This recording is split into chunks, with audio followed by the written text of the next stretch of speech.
نیک بیوی۔ بسم اللہ الرحمن الرحیم۔ میرے دینی بہنوں اور بھائیوں، نکاح کرنے کی فضیلت۔ رسول اللہ صلی اللہ تعالی علیہ وسلم نے فرمایا کہ محتاج ہے وہ مرد جس کی بیوی نہ ہو۔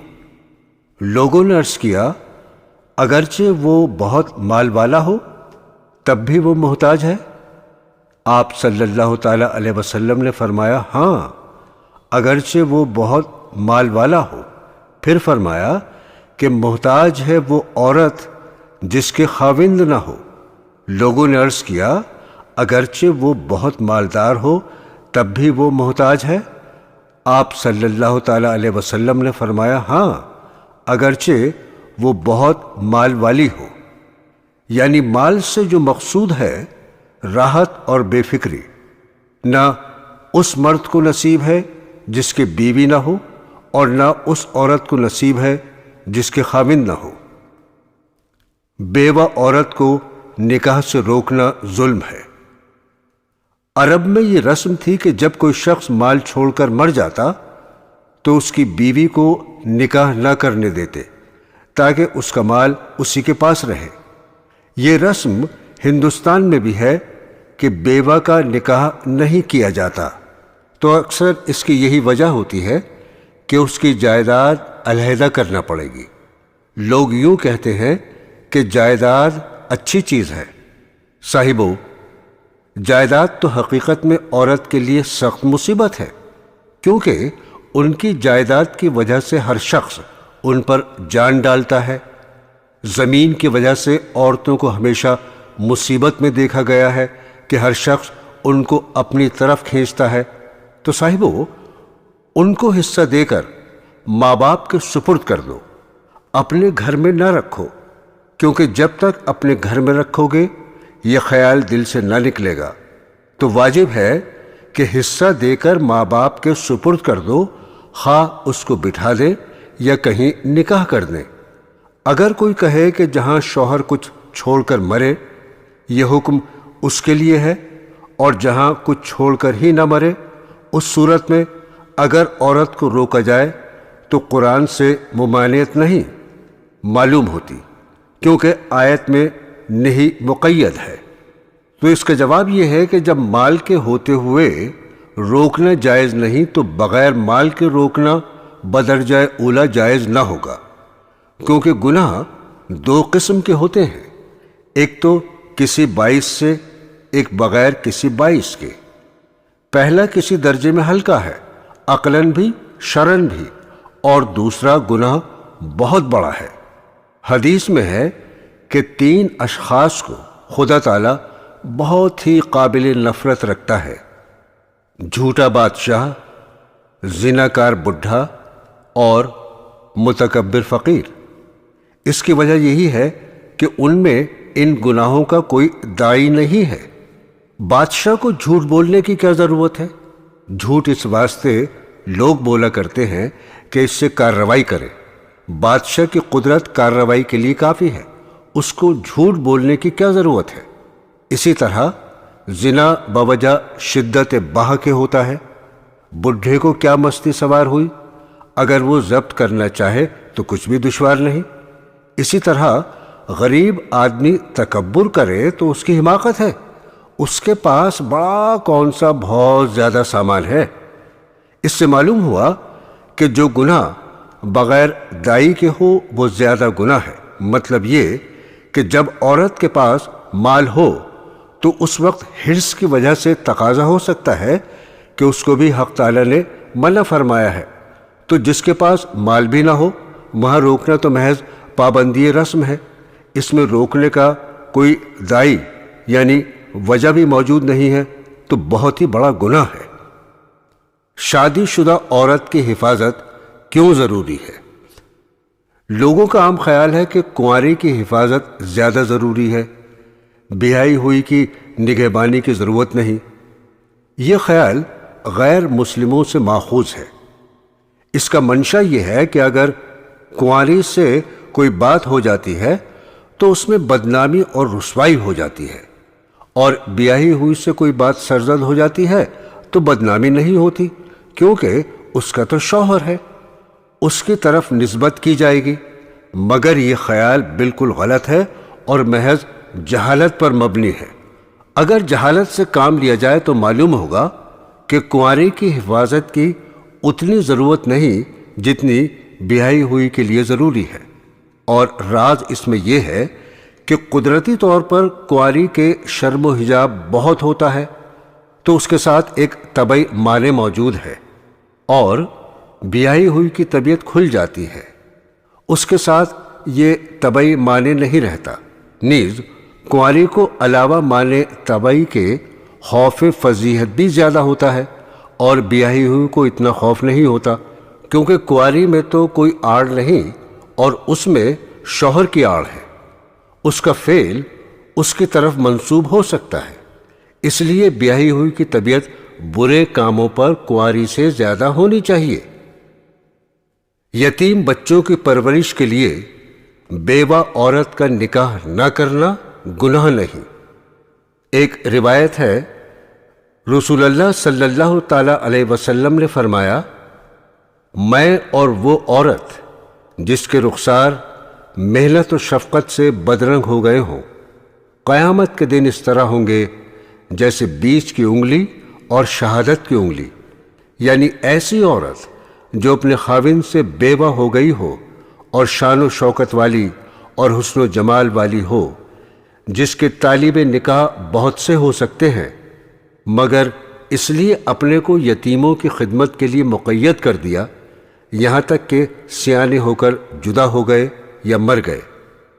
یہ اس صورت میں ہے کہ جب عورت کو اندیشہ ہو کہ دوسرا نکاح کرنے سے بچے برباد ہو جائیں گے۔ یہ عذر عورت کے دوسرے نکاح کے لیے ہے۔ بالغ عورت کا نکاح اس کی رضامندی کے بغیر درست نہیں ہے۔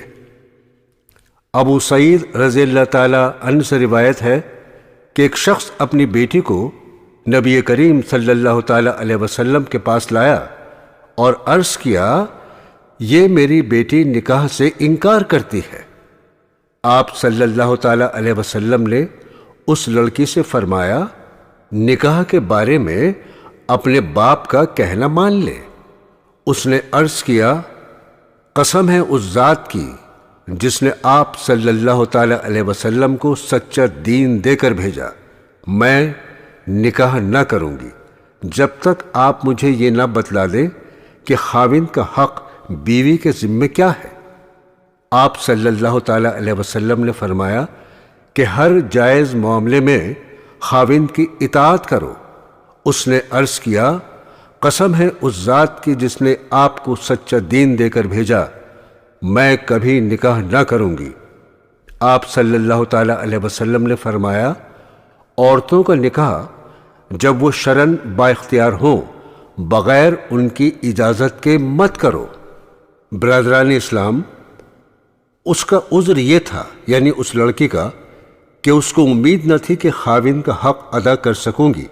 آپ صلی اللہ تعالی علیہ وسلم نے اس کو مجبور نہیں فرمایا۔ اس سے معلوم ہوا کہ اگر نکاح سے روکنے والا کوئی معقول عذر ہو تو اس حالت میں نکاح ضروری نہیں رہتا۔ شوہر کی اطاعت۔ ایک روایت کے مطابق رسول اللہ صلی اللہ تعالی علیہ وسلم نے فرمایا، قسم ہے اس ذات پاک کی جس کے ہاتھ میں محمد صلی اللہ تعالی علیہ وسلم کی جان ہے، عورت اپنے پروردگار کا حق ادا نہ کرے گی جب تک اس شوہر کا حق ادا نہ کرے گی۔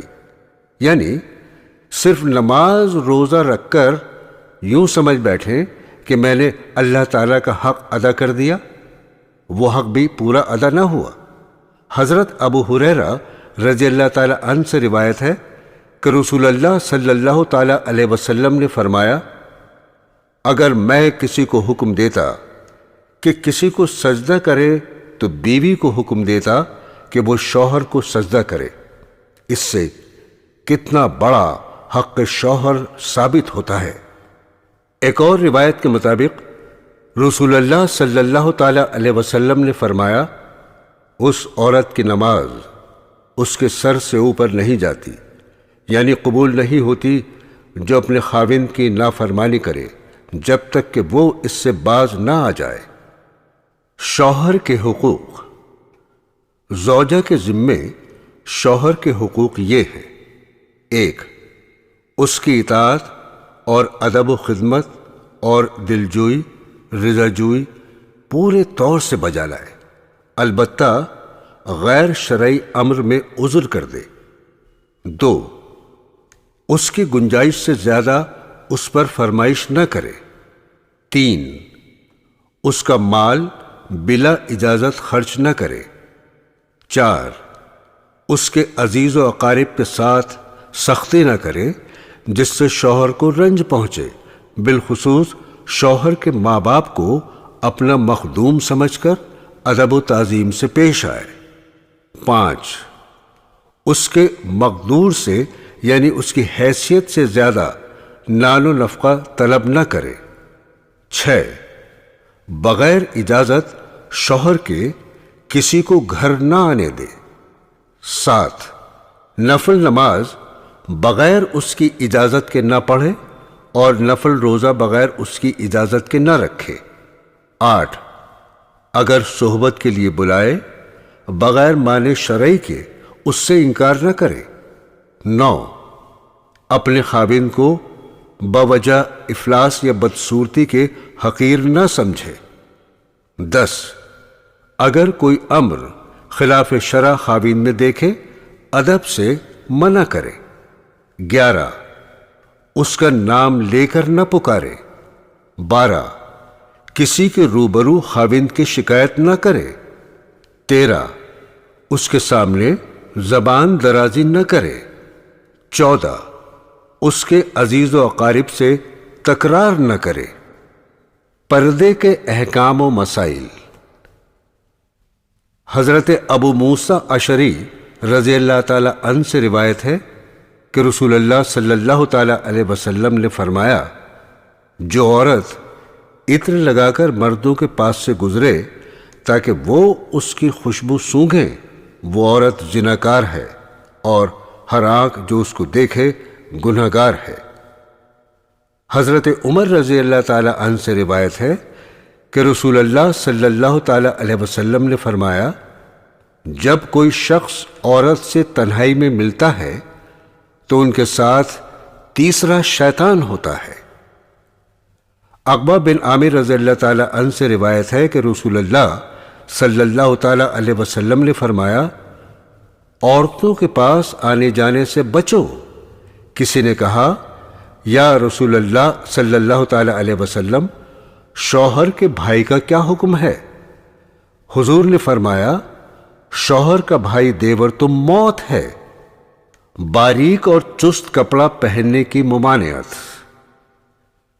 رسول اللہ صلی اللہ تعالی علیہ وسلم نے فرمایا کہ میں نے ایسی دوزخی عورتوں کو نہیں دیکھا، یعنی میرے زمانے سے پیچھے ایسی عورتیں پیدا ہوں گی کہ کپڑے پہنے ہوں گی اور ننگی ہوں گی، یعنی نام کو بدن پر کپڑا ہوگا لیکن کپڑا باریک اس قدر ہوگا کہ تمام بدن نظر آئے گا، اور اترا کر بدن کو مٹکا کر چلیں گی، اور بالوں کے اندر موباف یعنی ربن جو کپڑے کا ہوتا ہے، ایک بالوں کو لپیٹ کر اس طرح باندھیں جس سے بال بہت سے معلوم ہوں، جیسے اونٹ کا کوہان ہوتا ہے۔ ایسی عورتیں بہشت میں نہیں جائیں گی بلکہ اس کی خوشبو ان کو نصیب نہ ہوگی، یعنی جب پرہیزگار بیویاں بہشت میں جانے لگیں گی ان کو ان کے ساتھ جانا نصیب نہ ہوگا، پھر چاہے سزا کے بعد ایمان کی برکت سے چلی جائیں۔ حضرت ام سلمہ رضی اللہ تعالی عنہا سے روایت ہے کہ میں اور میمونہ رضی اللہ تعالی عنہا رسول اللہ صلی اللہ تعالی علیہ وسلم کی خدمت میں حاضر تھیں۔ اتنے میں ایک نابینا صحابی آئے، اور یہ واقعہ پردہ کا حکم ہونے کے بعد کا ہے۔ رسول اللہ صلی اللہ تعالی علیہ وسلم نے فرمایا، تم دونوں ان سے پردے میں ہو جاؤ۔ ہم نے عرض کیا، کیا وہ نابینا نہیں ہے؟ نہ ہم کو دیکھتے ہیں نہ ہم کو پہچانتے ہیں؟ آپ صلی اللہ تعالی علیہ وسلم نے فرمایا، کیا تم بھی نابینا ہو؟ کیا تم اس کو نہیں دیکھتی؟ عورتوں کو پردے میں رکھنا ان پر ظلم نہیں، حدیث نبوی ہے، یعنی عورتوں سے اچھا برتاؤ کرو، کیونکہ وہ تمہارے پاس مثل قید کے ہیں، اور جو شخص کسی کے ہاتھ میں قید ہو اور ہر طرح اس کے بس میں ہو، اس پر سختی کرنا جمع مردی کے خلاف ہے، کیونکہ مقید ہو کر رہنے ہی کا نام تو پردہ ہے۔ نیز پردہ اس سے بھی ثابت ہوتا ہے کہ پردہ کا منشا حیا اور عورت کے لیے امر طبعی ہے، اور امر طبعی کے خلاف کسی کو مجبور کرنا باعث اذیت پہنچانا دلجوئی کے خلاف ہے۔ پس عورتوں کو پردے میں رکھنا ان پر ظلم نہیں بلکہ حقیقت میں دلجوئی ہے۔ پردہ کس عمر سے کرانا مناسب ہے؟ حضرت مولانا اشرف علی تھانوی رحمۃ اللہ علیہ سے دریافت کیا گیا کہ پردہ کس عمر سے چاہیے؟ ارشاد فرمایا، غیروں سے تو 7 برس سے بھی کم اور رشتہ داروں سے 7 برس کی عمر سے۔ میری رائے یہ ہے کہ جب تک لڑکی پردے میں بیٹھ نہ جائے، ایک چھلا بھی نہ پہنایا جائے، اور کپڑے بھی سفید یا معمولی چھیٹ وغیرہ کے پہنے۔ اس میں دین کی بھی مصلحتیں ہیں اور دنیا کی بھی، بلکہ بسا اوقات سیانی کے سامنے آنے سے اتنے فتنے نہیں ہوتے جتنے ناسمجھ کے سامنے آنے سے ہوتے ہیں، کیونکہ سیانی خود حیا کرتی ہے اور مردوں کو موقع کم دیتی ہے۔ نیز مرد سمجھتا ہے کہ سیانی سمجھدار ہے، اس کے سامنے دلی خیالات عملاً ظاہر کر دوں گا تو سمجھ جائے گی، اور ناسمجھ کے سامنے یہ رکاوٹ موجود نہیں ہوتی۔ عورتوں کے لباس سے متعلق احکام شریعت یعنی فقہی مسائل۔ مسئلہ: بہت باریک کپڑا جیسے ململ، جالی، آب رواں ان کا پہننا اور ننگے رہنا دونوں برابر ہے۔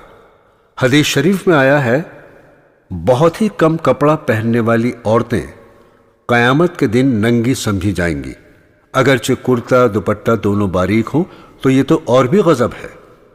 مسئلہ: مردانہ جوتا پہننا اور مردانی صورت بنانا جائز نہیں۔ حضرت صلی اللہ تعالی علیہ وسلم نے ایسی عورتوں پر لعنت فرمائی۔ مسئلہ: عورت کو سارا بدن سر سے پیر تک چھپائے رکھنے کا حکم ہے، غیر محرم کے سامنے کھولنا درست نہیں، البتہ بوڑھی عورت کو صرف منہ اور ہتھیلی اور ٹخنے سے نیچے پیر کھولنا درست ہے، اور باقی بدن کھولنا کسی طرح درست نہیں ہے۔ ماتھے پر سے اکثر دوپٹہ سرک جاتا ہے اور اس طرح غیر محرم کے سامنے آ جاتی ہے، یہ جائز نہیں۔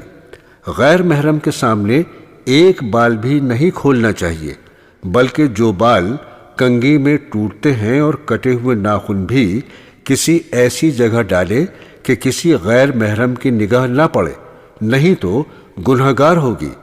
اسی طرح اپنے بدن کے کسی حصے یعنی ہاتھ پاؤں وغیرہ کو نامحرم مرد کے بدن سے لگانا درست نہیں۔ مسئلہ: جوان عورت کو غیر مرد کے سامنے اپنا منہ کھولنا درست نہیں، نہ ایسی جگہ کھڑی ہونا جہاں کوئی دوسرا دیکھ سکے۔ اس سے معلوم ہو گیا کہ نئی دلہن کی منہ دکھائی و نمائی کا جو دستور ہے، کنبے کے سارے مرد آ کر دیکھتے ہیں، یہ ہرگز جائز نہیں اور بڑا گناہ ہے۔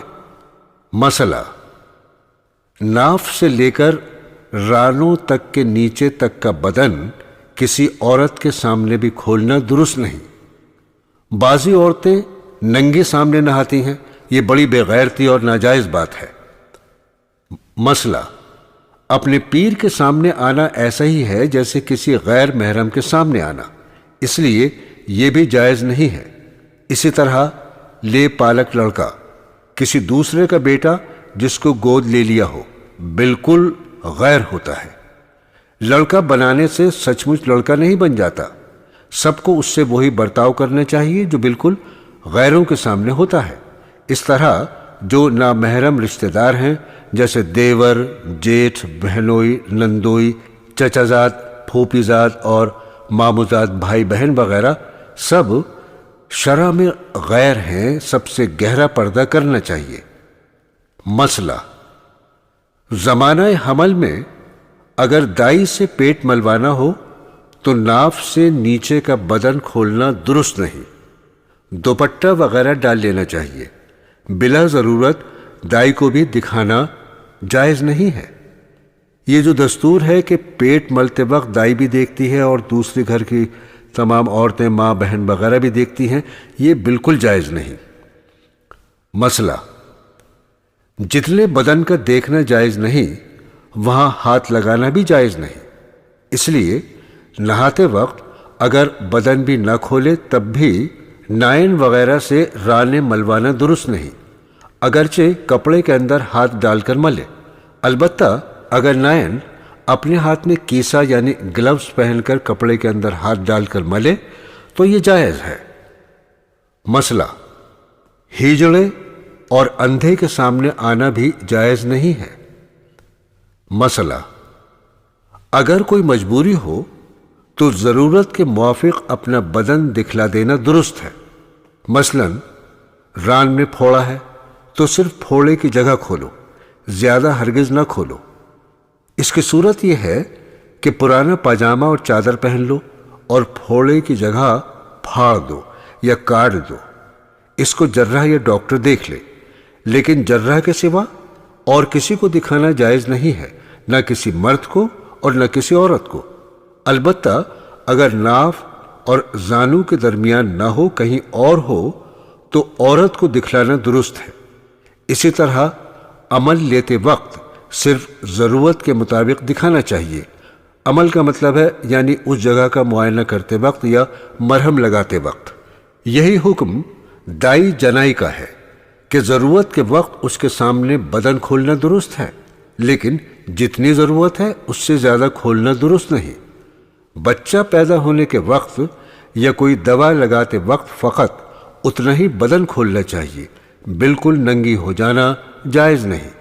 اس کی صورت یہ ہے کہ کوئی چادر وغیرہ باندھ لی جائے اور ضرورت کے موافق دائی کے سامنے بدن کھولا جائے، رانے وغیرہ نہ کھلنے پائیں اور دائی کے سوا کسی اور کو بدن دیکھنا درست نہیں۔ بالکل ننگا کر دینا اور ساری عورتوں کے سامنے بیٹھ کر دیکھنا بالکل حرام ہے۔ آن حضرت صلی اللہ تعالی علیہ وسلم نے فرمایا، ستر دیکھنے والی اور دکھانے والی دونوں پر خدا کی لعنت ہو۔ اس قسم کے مسئلوں کا بہت خیال رکھنا چاہیے۔ مسئلہ: نامحرم کے ساتھ تنہائی کی جگہ بیٹھنا لیٹنا درست نہیں۔ اگر دونوں الگ الگ کچھ فاصلے پر ہوں تب بھی جائز نہیں۔ زیور اور لباس کے احکام و مسائل: 1. عورت کو باریک کپڑا پہننا گویا ننگا پھرنا ہے۔ 2. اگر تانا ریشم اور بانا سوت کا ہو تو مذائقہ نہیں۔ 3. کپڑا داہنی طرف سے پہننا شرعاً بہتر ہے، مثلا داہنی آستین سے پہلے پہنو۔ کپڑا پہن کر اپنے مولا کا شکر ادا کرنے سے بہت سے گناہوں سے مغفرت ہوتی ہے۔ 4. کپڑے میں نہ اس قدر زینت و اہتمام کرو کہ انگشت نمائی ہونے لگے کہ ریا اور تکبر ہے، اور نہ بالکل بد حیثیت میلا گندہ ہو کہ نعمت کی ناشکری ہو، سادگی کے ساتھ میانہ روی رہے۔ 5. عورت کے لیے بہتر ہے کہ ہاتھوں کو مہندی لگائے اور کچھ نہیں تو ناخن ہی کو لگا لے۔ 6. مردوں کو عورتوں کا لباس اور عورتوں کو مردوں کا لباس پہننا اور شکل و صورت بنانا حرام ہے۔ 7. بجتا زیور جیسے گھنگرو وغیرہ پہننا ممنوع ہے۔ 8. چاندی سونے کے برتن میں کھانا حرام ہے۔ اور 9.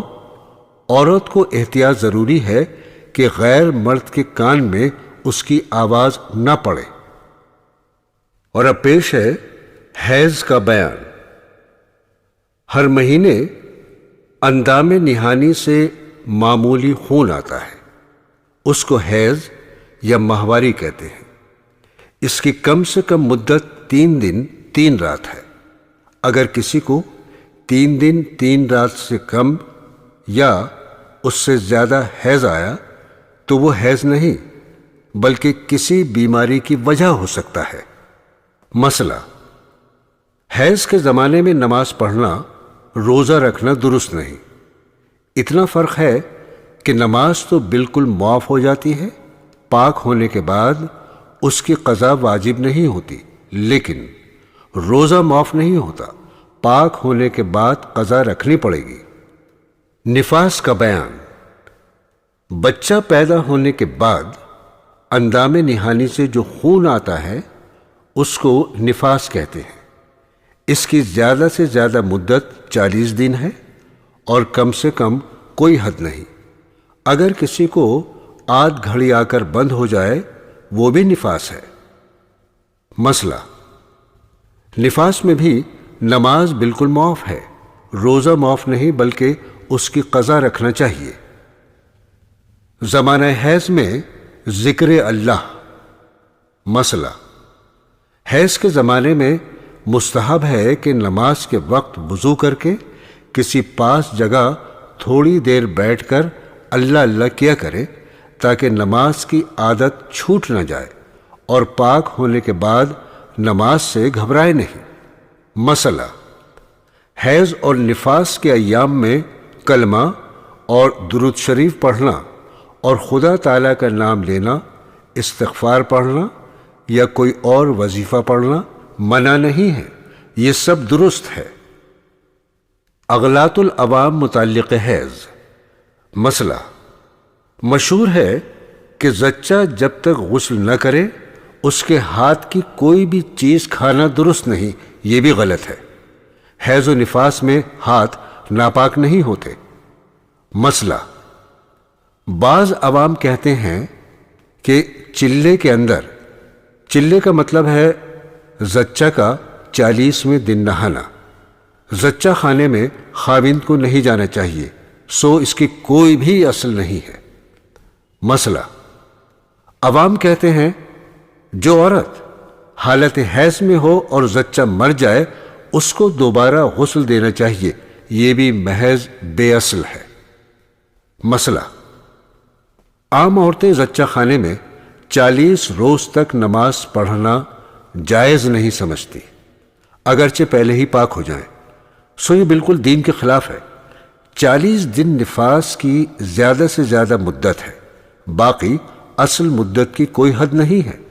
جس وقت پاک ہو جائے غسل کر کے فوراً نماز شروع کر دے۔